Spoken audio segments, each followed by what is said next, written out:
Queridos irmãos em Cristo, boa noite a todos na paz do Senhor. Que bom nós estamos aí reunidos para estudarmos mais um capítulo da Palavra de Deus.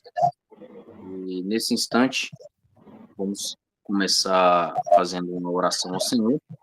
E na sequência, eu passo a oportunidade para o nosso irmão Lael Levi, que vai estar ministrando o estudo desta noite.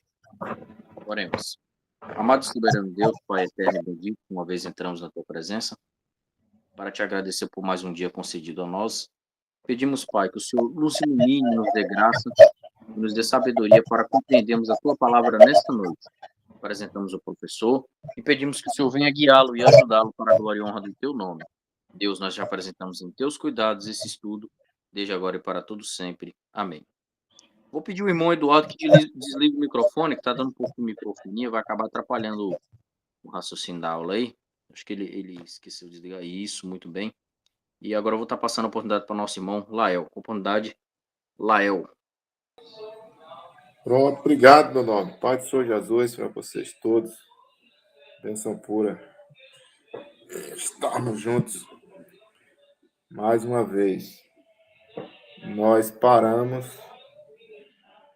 paramos no versículo, no capítulo 19, versículo 22. Mas o jovem, ouvindo essa palavra, retirou-se triste porque possuía muitos bens. Então, possuía muitos bens. Quando Jesus lhe disse para abrir mão da sua fortuna, isso lhe causou tristeza. Ele queria conhecer o caminho, os requisitos para a salvação. Quando Jesus lhe apresentou o caminho, ele viu o caminho apontado por Jesus, passou a conhecê-lo na perspectiva de Cristo, mas em seguida rejeitou. Então, o fato de conhecer o caminho para em seguida rejeitá-lo, isso produz muita tristeza. Então, o camarada foi embora entristecido porque não queria deixar Jesus, mas em contrapartida também não queria deixar a sua fortuna. Então, ele teria ficado ainda mais triste se tivesse tido de abandonar suas riquezas terrenas. Então, as riquezas muitas vezes servem de obstáculo à vida espiritual. A mensagem clara aqui nesse texto, nesse trecho aqui, é que os indivíduos que têm uma mentalidade materialista, que eles passam a consumir a vida procurando adquirir bens materiais, eles só encontram satisfação nas riquezas ou na busca das mesmas. Somente em casos raríssimos é que estes chegam a importar-se com as questões espirituais para encontrar a vida eterna. Então, indivíduos que têm a mentalidade materialista, geralmente só em último caso é que vão se preocupar com as questões eternas, com as questões alusivas à sua alma, à sua salvação, porque as riquezas acabam por prender a sua mentalidade a esta terra e ao fato de possuir as suas muitas posses. Aí o verso 24. E outra vez vos digo que é mais fácil um camelo passar pelo fundo de uma agulha do que entrar um rico no reino de Deus.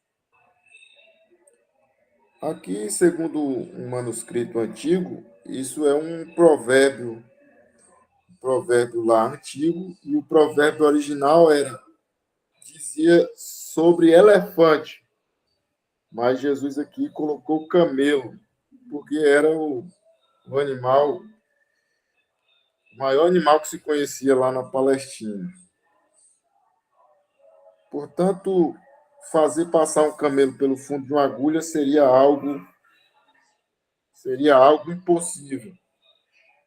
Alguns interpretam e falam nesse texto que era referência a umas portinholas, umas portas estreitas que tinham e que não dava para. Era muito difícil para se passar, um homem passava com dificuldade.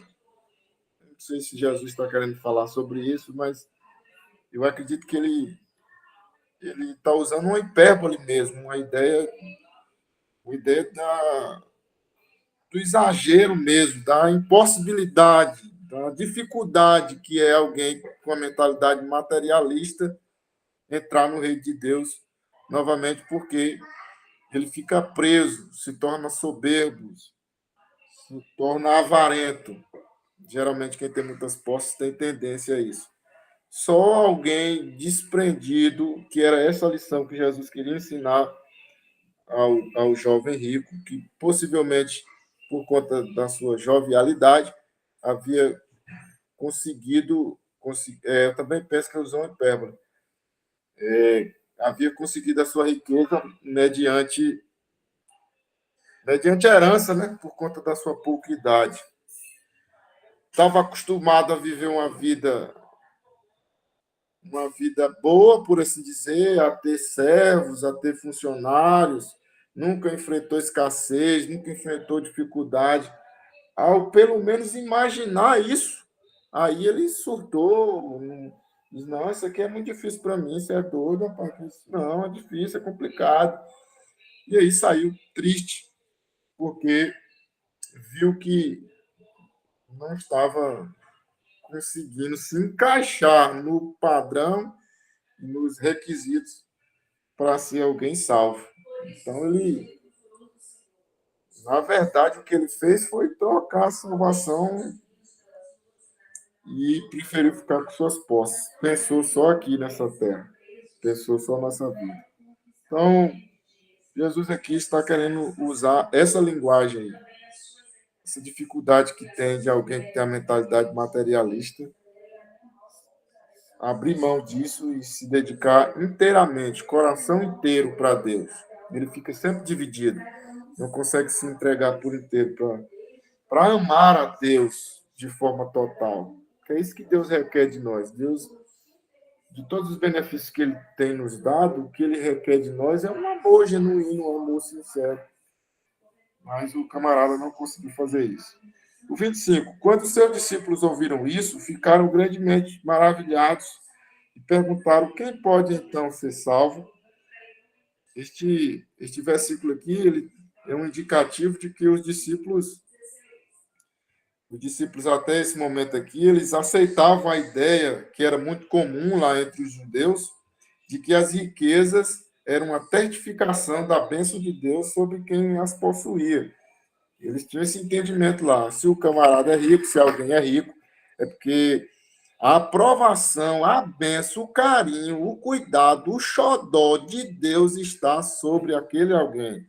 Eles tinham esse entendimento e possivelmente os discípulos também estavam embebidos, mergulhados nessa concepção. Então, para eles, o homem rico tinha uma evidente aprovação de Deus. Eles tinham essa ideia. Então, a ideia de que um indivíduo que possivelmente tinha a bênção de Deus na sua vida, que é a riqueza, esse alguém não poder entrar no reino dos céus, então eles sentaram em parafuso, e já que esse cara aqui tem a bênção de Deus na sua vida, não pode entrar, quem pode entrar então? O pobre, por sua própria condição de penúria, mostra que Deus não está abençoando. Eles pensavam assim. Pois, de outra maneira, esse alguém não seria pobre. Essa era a mentalidade dos judeus. Então, vamos lá.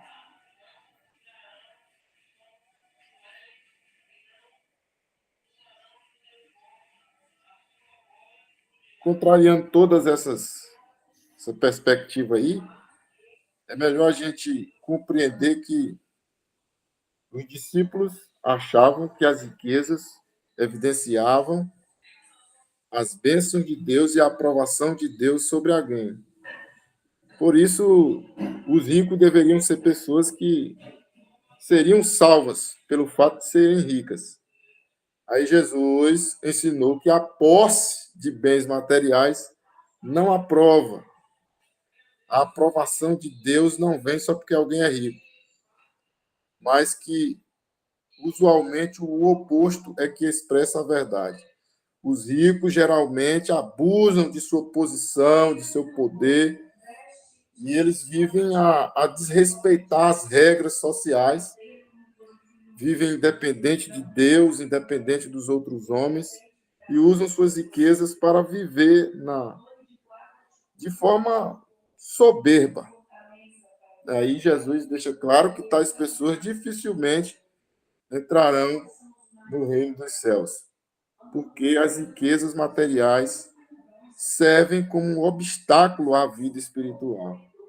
Ao 26, Jesus, fixando neles o olhar, respondeu: aos homens é isso impossível, mas a Deus tudo é possível. Então Jesus percebeu que os discípulos estavam assustados, mentalidade em choque. Jesus chocou a mentalidade deles. Então eles estavam abismados, chocados com o que Jesus falou. Então Jesus percebeu que havia causado uma profunda impressão na mente dos discípulos. E que isso para eles causou assim uma surpresa, uma consternação muito grande. Então, naquele momento, foi arrancada deles uma crença que eles vinham nutrindo isso aí há muito tempo. Então, por esse motivo, Jesus faz o impossível tornar-se possível. Então, Jesus queria remover o efeito depressivo que eles estavam por conta da resposta de Jesus. Então, por conta da fala de Jesus, tinha causado isso neles, um aspecto, assim, um efeito depressivo. Então, Jesus fixou neles um olhar característico dele, um olhar suave, um olhar humilde, um olhar consolador, e foi consolando as mentes assustadas dos discípulos. Então, causando assim um alívio na angústia que eles estavam sentindo. Então, as palavras deste versículo têm por propósito mostrar que a dura mensagem de Jesus contra os ricos não tem uma natureza absoluta, mas ela deve ser compreendida porque de uma forma não tão ao pé da letra assim, porque a situação de abastança é certo que estabelece uma tendência geral para atitudes e ações más, mas mesmo assim pode haver exceções, e existem exceções, em face do arrependimento que esse rico pode demonstrar, arrependimento e uma modificação das suas atitudes. Então, as riquezas são uma influência contrária aos impulsos espirituais. Sim, elas são contrárias aos impulsos espirituais, mas o poder de Deus, isso que ele fala, mas para Deus, os homens é impossível, mas para Deus tudo é possível. Então, o poder de Deus pode modificar a tendência do coração desse alguém que outrora tinha uma mentalidade capitalista em extremo, uma mentalidade materialista. Quando esse alguém se entrega a Jesus de forma arrependida, havendo assim uma modificação das suas atitudes, isso acontece pelo poder de Deus atuando dentro do interior daquela pessoa. Vamos lá.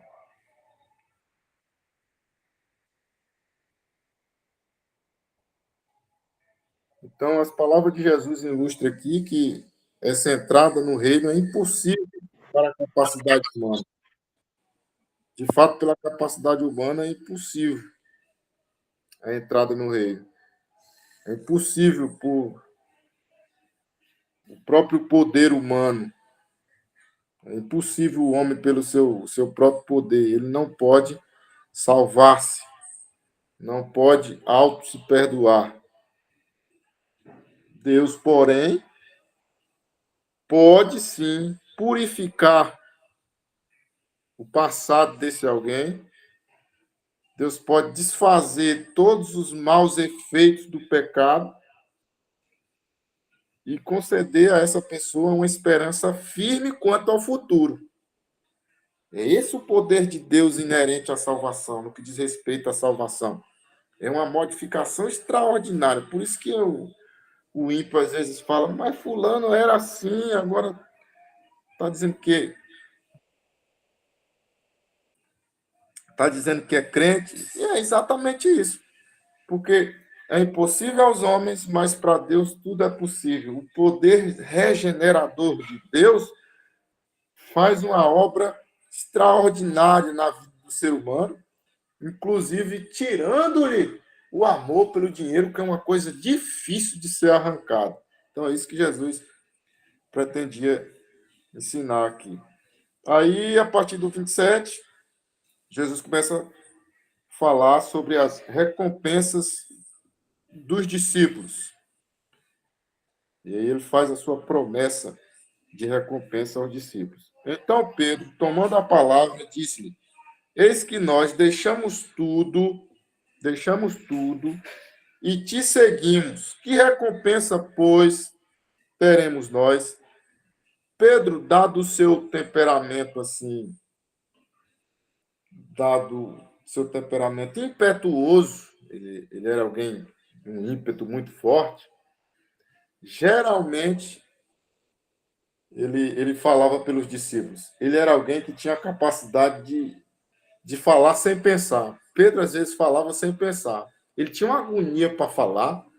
Acho que Pedro tinha uma agonia na língua que ele parece que era desesperado para falar. Ele queria porque queria falar. Não sei o que falar, mas vou falar. Eu não pensei ainda no que dizer, mas não sei. Como a gente viu lá no capítulo 17, os, os outros discípulos, Tiago e João, não sabiam o que dizer ao ver Jesus, ao ver Elias, ao ver Moisés, os cabas estavam atônitos. Pedro também estava nesse nível aí, mas mesmo assim ele falou. Ele não sabia o que dizer, mas mesmo assim ele inventou de falar. Tipo assim, eu não sei o que dizer, mas, ô senhor, como é gostoso esse lugar. Esse lugar é bom. Eu não tenho muito o que dizer, não, mas eu vou dizer mesmo assim, esse lugar é gostoso, esse lugar é bom. Certo? Então, Pedro, dado o seu ímpeto, ele tinha esses rompantes assim, e muitas vezes a revelia de Jesus, não tinha autorização de Jesus, mas mesmo assim ele agia, mesmo assim ele falava. Então, Pedro fala aqui como um porta-voz dos 12. Eles observaram o jovem rico rejeitar o discipulado do reino por ter preferido preservar suas riquezas materiais. Contrastando com isso, os discípulos eles haviam deixado tudo, e tudo aí é tudo mesmo, a fim de cumprir o discipulado cristão, a fim de seguir a Jesus. Então, certamente haveria alguma recompensa para tais ações. Talvez Pedro, e só talvez, Pedro tivesse falado movido pela ambição, refletindo a atitude materialista dos demais discípulos. Então, todos eles esperavam a instauração de um reino literal. Eles pensavam que os ricos mereciam a aprovação de Deus. E, sem dúvida, eles esperavam receber riquezas como parte integral desse reino. Porém, em meio a essas atitudes de ambição pessoal, os 12, eles também eram, isso não resta dúvida, eles também eram, no serviço que eles faziam, na sua fala, em sua busca pelas bênçãos espirituais, eles eram sinceros nisso. Eles eram sinceros, não resta dúvida. Eles eram sinceros. Por isso é que que eles se interessavam pela recompensa que certamente viria pelas atitudes que eles tomaram. Então, o jovem rico nada quis sacrificar. Nada quis sacrificar, mas os discípulos fazia bastante tempo que eles tinham deixado tudo. Tinham deixado irmãos, irmãs, casas, pai, mãe. E, por certo, na trajetória deles, eles encontraram com pessoas carnais que os criticaram, que blasfemaram por eles terem feito isso. Inclusive, a atitude dos discípulos ela é idêntica à da igreja primitiva. A igreja primitiva, a gente tem esse relato lá em Hebreus, eles abriram com alegria, eles permitiram o roubo, o confiscar dos seus bens materiais. Por conta de uma perseguição implacável do império, eles perderam bens materiais. Então, o tudo deixado por Pedro e pelos outros discípulos, como homens que eram pobres, foi pouco em comparação às riquezas do jovem rico. Mas esse tudo aí representava muito para eles. Porque embora eles fossem pobres, mas eram tudo que eles tinham. Alguém disse que o pouco possuído pelo operário é para ele não menos do que o muito do príncipe é para o príncipe. E no caso aí de Tiago e João, os filhos de Zebedeu, o tudo deles provavelmente representa uma propriedade considerável. Provavelmente uma empresa, porque o Zebedeu ele tinha o bastante para ser um empregador. Quando a gente lê o trecho de Marcos 1:20, o texto ali informa-nos que ele tinha empregados, certo? Então, em todo caso, o sacrifício dos discípulos foi de tudo. Pedro disse, nós tudo deixamos. No grego aí, o termo é enfático, o termo é muito forte, contrastando com o caso do jovem rico, que nada deixara.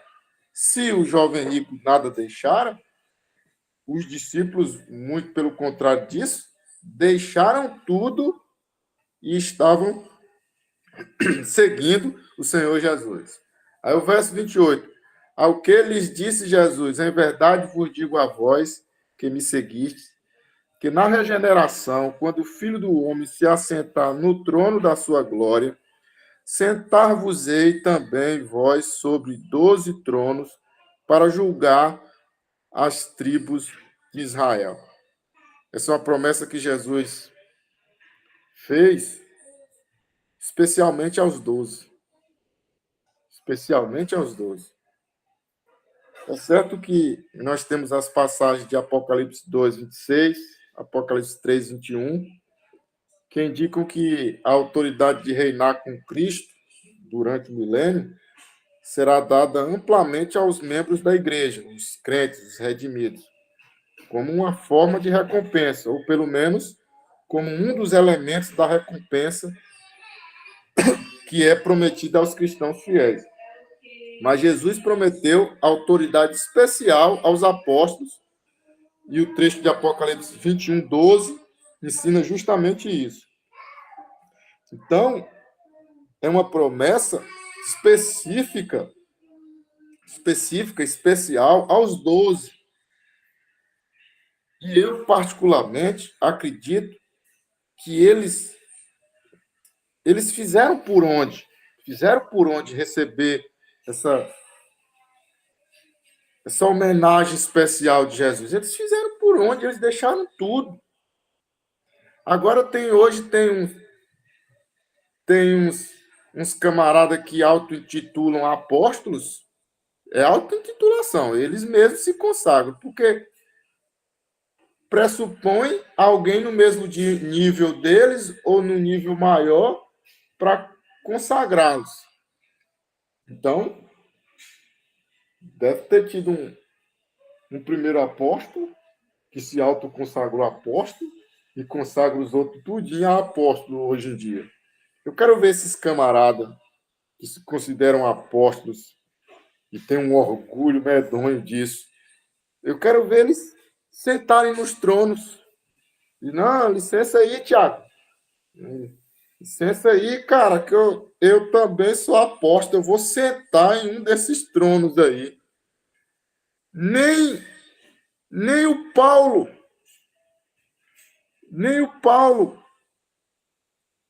vai usufruir do trono, que dirá os que auto-intitulam apóstolos. Leva a tua mão, fica à vontade lá. Não, só para dizer, até aquela, esqueci o nome dela agora, uma que era pregadora de Gideões, a que virou sapatona lá, ela foi Lana titulada. Hã? Lana Holden. Isso, ela foi titulada apóstola agora. Ela foi consagrada. Foi misericórdia, aonde nós fomos parar? Misericórdia, meu Deus do céu. Essa situação que Jesus prometeu aos apóstolos aí, a se assentarem em seus tronos, alguns estudiosos aplicam a questão dos 24 anciãos, onde 12 anciãos representam os 12 apóstolos de Cristo, e os outros 12 possivelmente ou são representantes da nação de Israel, ou é a igreja, é a totalidade dos santos, da igreja glorificada.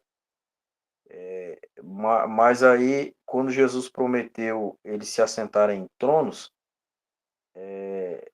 possivelmente ele estava se referindo a essa questão da honra e da glorificação que ele daria aos discípulos, para que eles pudessem se assentar em tronos.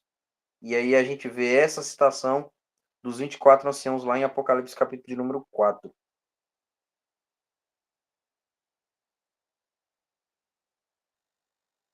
Legal.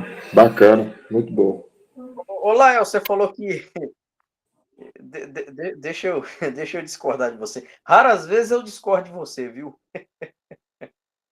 Mas você falou que nem Paulo vai ter esse direito, mas ficou faltando um aí dos 12, que Judas saiu fora. E você acha que quem entrou? Foi Matias ou Paulo, no seu ponto de vista? Eu acredito que o Matias entrou. Porque, na verdade, eu penso, aí a gente pode pensar diferente. Eu penso que o Matias foi uma escolha precipitada dos discípulos, que na real o plano de Deus era inserir o apóstolo Paulo e não o Matias. É tanto que depois que Matias ele é separado como apóstolo, você não vê ele aparecer mais em nenhuma citação do livro de Atos dos Apóstolos, nenhuma parte do Novo Testamento. Então eu penso que essa parte aí, a 12ª posição aí seria para Paulo. Entendi. Ele, na perspectiva dele mesmo, ele se considera um abortivo. Um Eu apóstolo. não sei se você concorda aí, né, esse posicionamento. Uhum. Paulo, se considera um abortivo, um apóstolo nascido fora de tempo, se considera o menor dos apóstolos. Aí, não sei, pode ser. Mas vamos lá. Levantaram a mão. Pode falar. Eu apertei sem querer. Aí o termo regeneração. Regeneração parece uma força de expressão aqui utilizada para se referir à recriação. Porque pode significar recriação ou novo nascimento.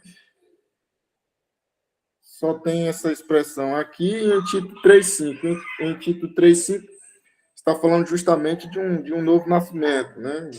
O homem interior sendo restaurado.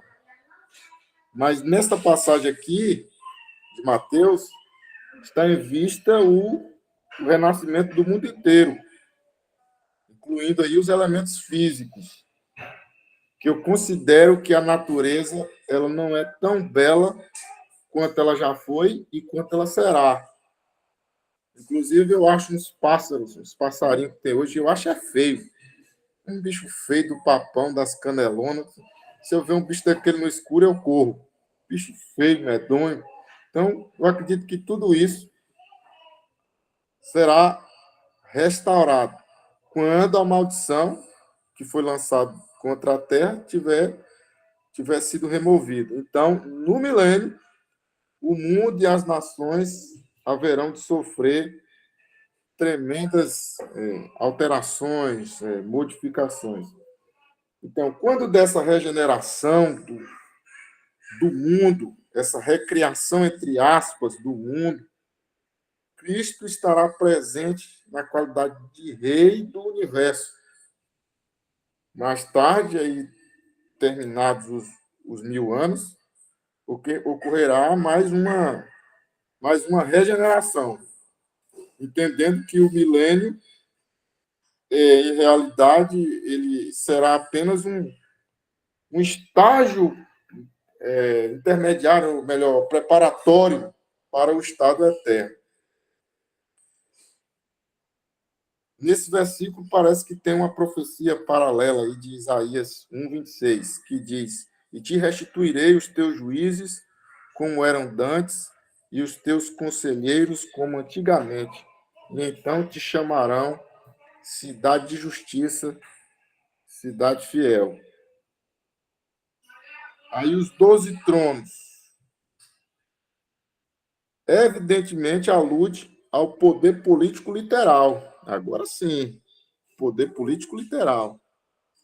Não sendo, como alguns falam, um mero símbolo de glória ou de autoridade. Os textos paralelos dessa seção, Marcos e Lucas, não contêm esse versículo. Mas o trecho de Lucas 22:30 encerra com uma promessa semelhante: "Para que comais e bebais a minha mesa no meu reino, e vos assentareis em tronos para julgar as 12 tribos de Israel." Então, esse ministério, por conseguinte, está especialmente relacionado ao governo da nação de Israel no milênio. Então, partindo dessa premissa aqui, o entendimento é eles cuidando dos interesses materiais do reino e a igreja sendo o grande sacerdócio real, cuidando das questões espirituais do reino. Não há nenhuma razão para que se negue, nesse momento aqui, o reinado literal sobre Israel literal na terra durante 1000 anos, durante o milênio. Então, o trecho de Apocalipse 21:24 indica a continuação da existência das nações no milênio, e aí provavelmente, e só provavelmente, até mesmo no estado eterno. Então, as populações dessas nações no milênio provavelmente passarão por uma transformação em seu ser quando da regeneração, essa força de expressão regeneração. Mas é óbvio que essa transformação será em menor grau do que a transformação dos crentes à imagem de Cristo. Então, a gente não tem muitas informações sobre essa questão, mas precisamos ficar à espera de um conhecimento mais sólido, e isso só vai ocorrer quando da própria revelação dessa regeneração aí. Mas se, por um lado, essa promessa dos 12 tronos foi especialmente feita para os apóstolos, por outro lado, nós temos passagem como 2 Timóteo 4:8, que indica que a recompensa que será dada aos crentes fiéis é certa, adquirindo assim diversas formas. Outros trechos, como Romanos 8:17, 1 Coríntios 6:2, 1 Timóteo 2:12, Apocalipse 2:26, Apocalipse 3:21, implicam todos, na verdade, que pelo menos uma parte da recompensa dos crentes será justamente o poder de reinar com Cristo em seu reino. Essa é uma promessa, tanto para os apóstolos, mas para a igreja também, como recompensa a fidelidade para Cristo enquanto estivermos aqui nessa terra. 29. E todo que tiver deixado casas, ou irmãos, ou irmãs, ou pai, ou mãe, ou filhos, ou terras, por amor do meu nome, receberá 100 vezes tanto e herdará a vida eterna. A palavra-chave é por amor do meu nome. Então, os crentes que seguem o bom exemplo dos 12, rejeitando, por conseguinte, o mau exemplo do jovem rico, eles receberão galardões apropriados, não menos que os 12. Certo? Teve uns flashes escatológicos aí nesse capítulo, muito interessante.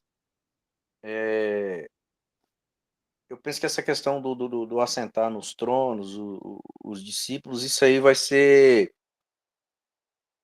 precisamente voltado para o milênio.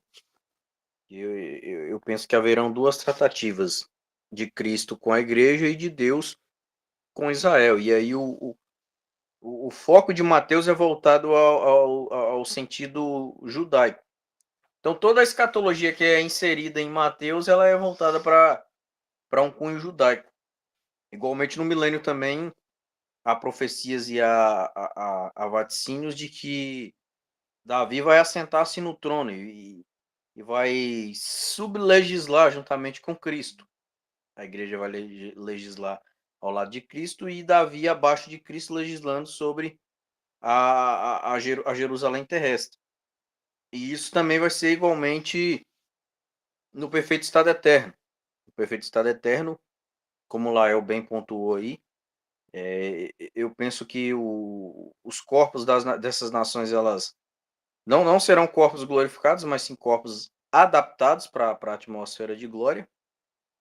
E eles vão estar ali sendo legislados por Jesus, pelos cabeças de Israel, e também eles vão estarem sempre apresentando sacrifícios. Não na Nova Jerusalém, mas na Jerusalém Antiga, que alguns estudiosos, e aqui também é outra coisa que só a eternidade que vai revelar, se a Antiga Jerusalém vai continuar persistindo ou não, porque se as nações vão servir é porque vai ter um templo. E se vai ter um templo, onde é que vai ser? Que se na Nova Jerusalém, o próprio texto diz que não precisa de templo, pois o próprio Deus é o templo da Nova Jerusalém. Então a Nova Jerusalém ela não vai circundar toda a terra. Ela vai ficar em uma parte da terra. Então por aí, alguns acreditam que a antiga Jerusalém vai persistir por causa dessa questão aí. Outra coisa que aqui eu falo, mas é bem certo mesmo, que eu penso que as nações na regeneração elas vão se multiplicar igualmente no milênio. Foi nesse ponto aqui que o Eliseu divergiu comigo, no capítulo 17 de Mateus, quando a gente estudou. Mas aqui é um ponto de vista que eu tenho, mas assim, não é uma coisa que a gente pode bater o martelo, porque isso aí tá bastante obscuro nessa essa situação. Entendi. Então, receberá muitas vezes, outras versões, receberá 100 vezes mais, não é isso? 100 vezes mais. Então, Jesus não somente prometeu a recompensa na vida vindoura, ou seja, a vida eterna, mas para esta própria vida. Certo? O sacrifício aí do discipulado, de ter que romper com as relações humanas mais preciosas, pai, mãe, irmão, irmã, isso é um sacrifício muito grande. Sacrifício até da sua própria terra natal, Então, todas essas relações com amigos e parentes, elas se desfazem, né, por conta do discipulado. Porém, no ministério do Evangelho, Deus ele restaura essas relações. Isso é recompensa na terra ainda. Deus restaura essas relações. Ou seja, se tem novos pais, novos irmãos e irmãs, que não são parentes assim de conformidade com a carne, e sim mediante a fé. Nos vínculos do amor de Deus, ligados, arraigados pelo amor de Deus. Então, consola-nos observar que esse tipo de sacrifício é agradável a Deus, o qual, por fim, haverá de dar sua recompensa a esse tipo de atitude e ação. Deus dará recompensa, isso é inegável. Deus dará sua recompensa a esse tipo de atitude, a esse tipo de ação. Aí o capítulo 20, eu vou só começar o 20, já deu a hora da gente, né? Vou só começar e a gente termina outro dia. Então, 20. Jesus entra com uma parábola aqui, do 1 ao 16. Jesus entra com a parábola dos trabalhadores na vinha. Então, vamos lá. Esta parábola só se encontra aqui no Evangelho de Mateus. Somente em Mateus se encontra essa parábola. Então, o tom dessa parábola parece indicar,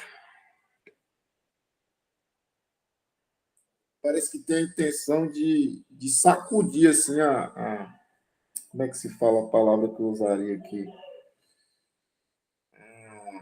A sonolência dos que foram chamados servos de Deus, para que eles se apercebam de seu possível desvio, ou serviço incompleto, ou serviço feito de forma um tanto quanto negligente. Parece que a parábola vai nesse tom aí, de dar um chacoalhão, de sacudir. E pode servir de ilustração de como Deus trata com os homens no que tange, no que diz respeito aos privilégios religiosos que são conferidos. Posto que a parábola parece advertir Israel que Deus ele também pode abençoar os gentios e de uma maneira conforme a sua própria escolha, ainda que isso, assim, de alguma forma, seja desagradável ao seu próprio povo terreno, que é Israel, que por tanto tempo eles estiveram sob a influência dos ensinos de Deus e que há tantos séculos o servia, mas que com frequência fora negligente nesse serviço. A verdade é que Israel, até, até o cativeiro, a nação de Israel era uma nação monólatra, ou seja, ela adorava um só Deus, mas ela adorava o Deus da moda. O Deus que estava na moda, ela vivia de modismo. O Deus da moda, eles iam lá e adoravam aquele Deus. Até o cativeiro, eles viveram assim, entre voltas e idas com o Deus verdadeiro. E aí adoravam um outro Deus, pagão. Então, o cativeiro foi um remédio amargo para esse mau comportamento de Israel, para o tirar Deus do coração. Eu aplicaria aqui que se nós incutirmos, insistirmos em tirar o lugar de Deus do nosso coração, Deus pode nos fazer tomar um remédio amargo, a fim de que voltemos. E aí esse remédio amargo pode ser N situações diversas. Mas se a gente incutir nisso, insistir nisso, Deus é capaz de nos fazer tomar um remédio amargo, a fim de que voltemos a adorá-lo somente a Ele. Então, aqui eu cito Êxodo 3 para subsidiar aqui a minha fala no quesito de que Israel se sentia superior aos gentios e achava que deveriam ser privilegiados na questão religiosa, em detrimento aos gentios. Eu cito o Êxodo 3, Moisés e Midian, e foi Deus que disse: tira a sandália dos teus pés, porque a terra que você está é uma terra santa. Então, com isso, Deus estava tirando dos judeus o incutimento com o exclusivismo. Eles precisavam entender que Deus não é um Deus preconceituoso. Muito pelo contrário, é um Deus que abraça e que restaura mais vil dos pecadores. Vamos lá. 1. Porque o reino dos céus é semelhante a um homem proprietário que saiu de madrugada a contratar trabalhadores para a sua vinha. A maior parte do ministério de Jesus, ele teve contato não com as elites de Israel, nem com as autoridades religiosas, mas com as pessoas camponesas, né? As pessoas que trabalham rural,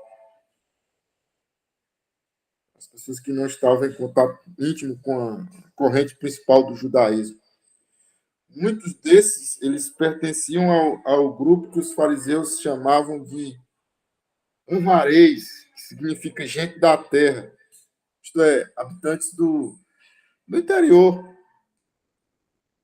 Então, essa gente era geralmente considerada pelos fariseus, aos olhos dos fariseus, eles eram pessoas descuidadas no tocante às questões da lei. Inclusive, o Hillel, o famoso rabino, ele disse acerca dessas pessoas, ele disse o seguinte: nenhum honrareis é religioso. Se a gente observar João 7,49, os fariseus disseram: quanto a esta plebe que nada sabe da lei, é maldita. Então, se a gente observar a passagem de Mateus 22, 8 a 10, mostra que Jesus não compartilhava dessa atitude. Muito pelo contrário. Ele pensava que os grandes e honrados entre os homens,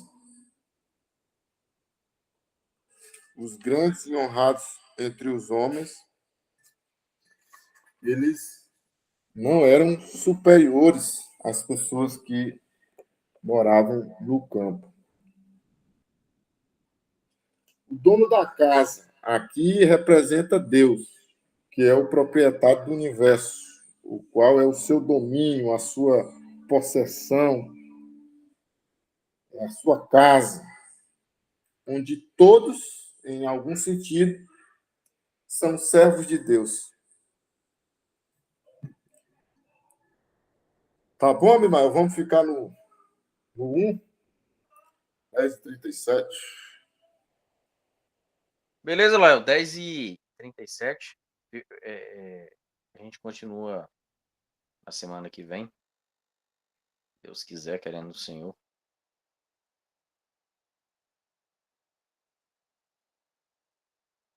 Então vamos agradecer a Deus e aí vamos estar encerrando esse encontro. Na semana que vem a gente tem um novo encontro para aprendermos mais um pouquinho a respeito da palavra do Senhor. Oremos. Querido e soberano Deus, muito obrigado, Pai, por essa oportunidade de estarmos aqui. Temos aprendido a respeito da sua palavra. Continue abençoando e usando nosso irmão Lael, fortificando, Pai, cada dia. Senhor, eu entrego nas tuas mãos e dá-nos uma noite na tua santa paz e proteção. Que eu te peço e te agradeço. Em nome do teu Filho amado Jesus, agora e para sempre. Amém. Deus abençoe, irmãos. Até a semana que vem, se assim o Senhor nos permitir. Amém. Um abraço. Pronto.